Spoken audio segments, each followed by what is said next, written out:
Hi, this is Langston Works Jr. with another edition of High School Football Players of the Week. The man you're looking at right there is the left-handed slinger from down in Rock Hill, Gage Maloney, Rock Hill, Northwestern. Friday night, Mr. Maloney had himself another big night. He ran for 73 yards and a touchdown, had a long run right down the middle of the field. He scored a touchdown, saw that on all the Friday night highlight shows. He was also 24 of 39 passing for 408 yards and 5 touchdowns. Rock Hill Northwestern won his 10th straight game, 50-6 over Gaffney, South Carolina.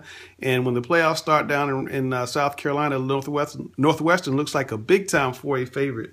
Moving on, Chazz, Surratt, a name you'll be familiar with at East Lincoln, had a big week last week, 49-9 win over West Lincoln. He was 24 of 28 for 377 yards and 5 touchdowns. He ran 4 times for 32 yards in the score.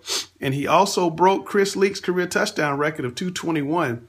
Chris Leak set that 13 years ago. Big ups to Chris Leak. He actually phoned Chazz Surratt to congratulate him on breaking his record. Also on Monday, Surratt won the North Carolina High School Heisman Award, which makes him a finalist for the National High School Heisman Award, which carries with it a bunch of prizes and a big donation of $5,000 back to a school's athletic department. Congratulations, Mr. Chazz Surratt. Next up, the man you're looking at, Carney, Davidson Day. He had a big night on Friday, leading Davidson Day to a come-from-behind 29-22 win over Providence Day at home. Davidson Day qualified for the state championship game on Friday against Charlotte Latin. Those two teams will play at Charlotte Christian on the artificial turf. Last week, Cade had 300 total yards and 3 scores, and Davidson Day is in his first Division I state championship, his 5th state championship in a row, looking for their 4th title. That school's been very successful in the past 5 years. Moving on, Statesville's Travis Ramseur passed for 178 yards and 2 touchdowns, ran for 127 yards in the score, in a 37-34 upset win over South Iredale, denying South Iredale an outright North Piedmont 3A championship, 3A-4A championship. South Iredale also had a long winning streak broken. Next up, we're going to go over to Lake Norman and take a look at Mr. Hayden Carlson.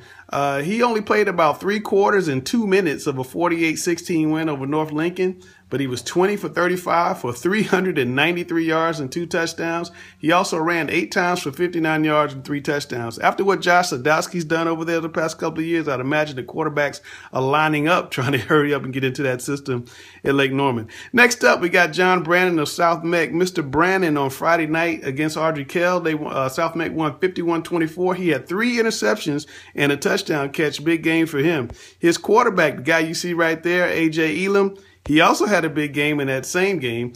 He went 11 for 20, 273 yards and 4 touchdowns. South Meck is rolling. Looks like a really strong Sabre team as they head into the 4A playoffs on Friday night. So there are your high school football players of the week. Call, text, email. Let me know who you think next Friday. We'll talk about it Monday night.